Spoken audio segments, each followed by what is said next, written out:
Olá pessoal, tudo bem com vocês? Hoje vamos falar da nossa segunda aula de judô na escola, começando do zero. Qual que foi o planejamento, o que aconteceu e tudo mais. Bom pessoal, para a segunda aula a gente mantém o mesmo objetivo da primeira aula, que é fazer com que os alunos tenham uma boa experiência dentro do judô, que a aula seja divertida, que seja dinâmica, que eles gostem de estar lá. Porém, no conteúdo em si a gente vai progredir um pouco.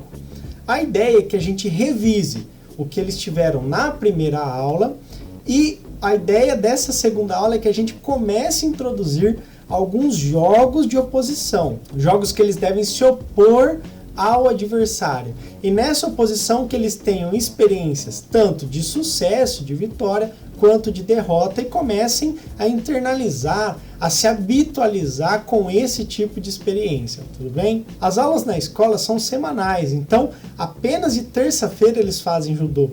Então essa questão da revisão, da gente relembrar o que foi passado na última aula, falar de novo o que a gente falou na última aula é importante para que os alunos consigam acompanhar, principalmente se algum aluno faltar. Imagina, um aluno faltou numa aula. Chega na próxima aula, você passa um conteúdo totalmente diferente, que é uma progressão do conteúdo da última aula. A tendência é que esse aluno fique um pouco perdido. Então, para fazer um processo mais humano de ensino, a gente vai estar sempre revisando um pouquinho, pelo menos, da aula anterior, tudo bem? Bom, pessoal, vamos falar da aula então. Nessa segunda aula, eu já comecei colocando os alunos lá do lado de fora do tatame e cobrando eles. Quero ver quem lembra ainda como é que faz para entrar no tatame. Mãozinha na perninha. Cumprimentou para entrar. De novo. Cumprimentou para entrar. Aí, pode entrar, pessoal.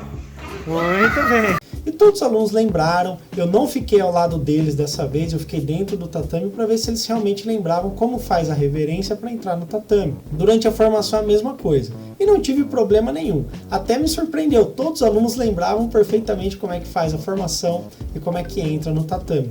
E eu também revisei com eles as palavras em japonês que eu havia ensinado na última aula. Foram apenas duas. Sensei, que é professor, e agura, que é sentar com as pernas cruzadas.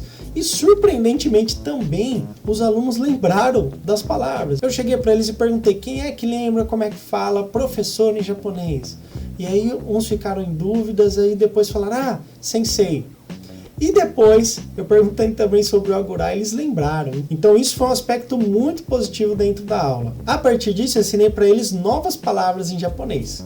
Contar até 3, ichi, ni, san e hajime. Hajime que é a palavra para começar. Contagem junto comigo. Ichi, ni, san, hajime, jacaré. Vamos lá. E durante as atividades da aula, em todas as atividades, eu utilizei para iniciar a atividade a contagem. Ichi, ni, san, hajime. Para eles já irem também se acostumando com essas palavras, reforçando o aprendizado dessas palavras, tá? A primeira atividade que eu passei foi a mesma da semana passada, de imitar os animais. Porém, nessa aula, eu escolhi outros animais, uns animais um pouco mais difíceis. Por exemplo, tubarão, jacaré, dinossauro, enfim, escolhi alguns animais que eu não havia escolhido na primeira aula. Preparem, vai ser o elefante, contagem junto comigo. Ichi, ni, san, hajime, elefante. Posteriormente, nós fizemos novamente pega-pega bruxa e todo mundo foi bem.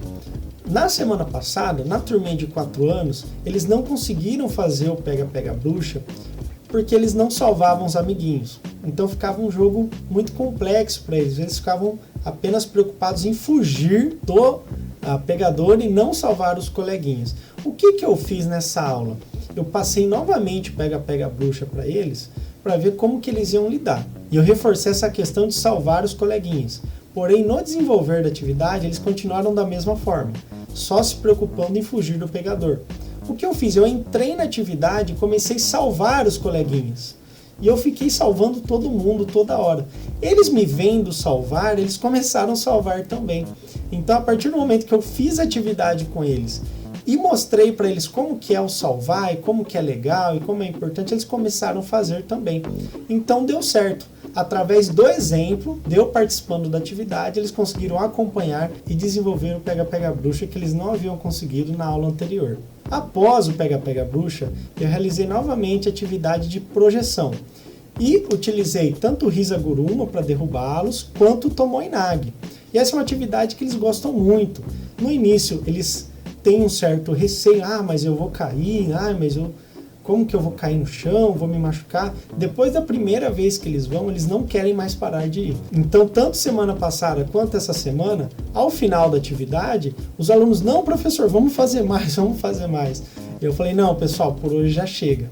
E essa é uma atividade que a gente tem uma certa dificuldade em fazer, por causa que o tatame ainda não é adequado para cair. Então o que eu faço? Eu coloco os colchonetes e coloco alguns colchonetes a mais em cima dos colchonetes padrões para dar uma segurança maior para as crianças ao cair, para elas caírem no macio, no molinho e ser gostoso para elas. Essa atividade também deu tudo certo. Após essa revisão, pessoal, eu realizei o primeiro jogo de combate, o primeiro jogo de oposição deles, que foi o sumô. Então eu peguei uma corda, coloquei no tatame fazendo um círculo, e a atividade do sumô é tentar empurrar o coleguinha com os dois pés para fora sem deixar que ele te empurre.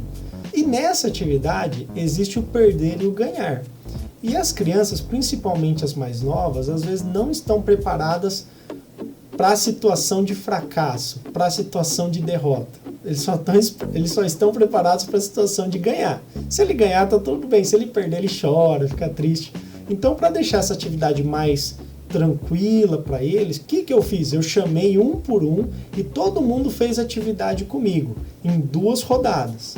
Na primeira rodada, eu vencia e na segunda rodada, eu deixava o aluno vencer, para ele ter uma experiência tanto de vitória quanto de derrota.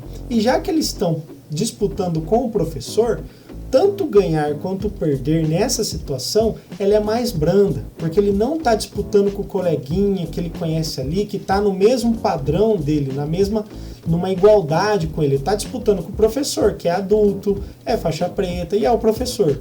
Então, dessa forma a gente consegue inserir tanto a experiência de vitória quanto a de derrota de forma mais branda, sem ter aquele peso tão grande nas crianças. Conforme as crianças foram indo bem nessa atividade, eu coloquei elas para irem contra elas mesmas. Então, dentro dessa atividade, eu fiz como um teste para ver se eles iam lidar bem com isso, ia ser legal. E o teste foi um sucesso. Eles conseguiram fazer entre eles sem problema nenhum e a atividade foi um sucesso. Para encerrar a aula, assim como eu fiz na primeira aula, eu fiz a formação e ao final da formação cumprimentei cada aluno individualmente. Fui lá, dei um abraço e os alunos ficaram super felizes. Inclusive, teve vários alunos que vieram super empolgados para essa parte, queria dar um abraço no professor. Essa proximidade entre professor e aluno é algo que é raro de acontecer com as crianças. Normalmente, o professor sempre está num nível maior, sempre está num patamar maior, e ele nunca, às vezes, desce no nível do aluno. Então, quando a gente abraça o aluno, desce lá, dá um abraço, a gente desce no nível do aluno e isso facilita criar o vínculo com ele, tá? Agora, observações que ocorreram dentro dessa aula. Nessa aula, os alunos estavam muito mais bagunceiros, eles estavam mais à vontade, mais soltos, o que é normal. Na primeira aula, eles fizeram alguma bagunça, porém não chegou a atrapalhar. Porém, nessa aula, atrapalhou. Então, eu tive que aplicar algumas medidas em alguns alunos pontuais que estavam fazendo bagunça para que eles se comportassem. De forma que não fosse muito forte, não fosse muito incisiva, para não assustar o aluno, não fazer o aluno ter uma má experiência ali, mas ao mesmo tempo mostrar para ele que ele precisa se comportar para estar fazendo judô. Na atividade de derrubar eles no colchonete, que é a atividade que eles mais gostam, esses alunos que estavam bagunçando, eu coloquei eles de fora. Então, todo mundo estava fazendo, caindo no chão, e rolando, e se divertindo, e eles ficaram de fora. E ao final da atividade eu deixei eles entrar e fiz uma vez em cada um. Então, todo o grupo fez mais ou menos 6 vezes cada um, todo mundo caiu 6 vezes, rolou 6 vezes, eles caíram uma vez cada um só. Quando eu apliquei essa medida educativa neles, funcionou. Eles ficaram ali no cantinho, passaram a se comportar e depois dessa atividade, depois que isso aconteceu, no restante da aula eles continuaram se comportando. Houve outra situação com o aluno também, que ele é extremamente competitivo, é um aluno de 4 anos de idade. Toda atividade, imitar animal, qualquer atividade que eu estou passando, ele faz correndo mais rápido que os outros, faz às vezes mal feito, para chegar primeiro e falar, ganhei, professor, olha, eu ganhei. Ué, mas cadê o tubarão estranho? E eu tenho explicado para ele, olha, não é uma competição, não é corrida, é só imitar, não precisa correr. Mas mesmo assim, ele tem essa questão competitiva. É normal as crianças competirem entre si na infância, só que no caso dele, essa competição está exacerbada. Ele compete em tudo ele quer ganhar, tudo é competição. Enquanto as outras crianças estão brincando de imitar, ele está correndo sozinho contra as crianças que não estão correndo contra ele. E quando foi na atividade do sumô, que é a atividade de oposição, o jogo de oposição que eu passei para eles, na parte que eu coloquei ele com outro aluno, eu coloquei ele com uma menina, e a menina ganhou dele. Ao perder, ele começou a chorar e alegou que a menina havia machucado o pescoço dele, tinha batido a mão no pescoço dele. Eu observei a atividade ali do lado e a menina não machucou o pescoço dele. Na verdade, ele criou uma desculpa por ter perdido para a menina. Então, já que ele perdeu, ele se sentiu frustrado porque ele perdeu. Quando ele saiu, ele alegou que, na verdade, machucou o pescoço dele, para mascarar a frustração dele de ter perdido para a menina. Então, com esse aluno, eu vou ter que criar estratégias específicas para trabalhar com ele, para que ele consiga vivenciar tanto sucesso quanto fracasso e entenda que isso é normal e que faz parte do aprendizado. Em geral, pessoal, essa foi a nossa segunda aula. A diretora me relatou que os alunos ficaram a semana inteira perguntando quando que é terça-feira? Quando que é terça-feira, professora? Que dia que é terça-feira? Porque é terça-feira que tem o judô. De tanto que eles gostaram.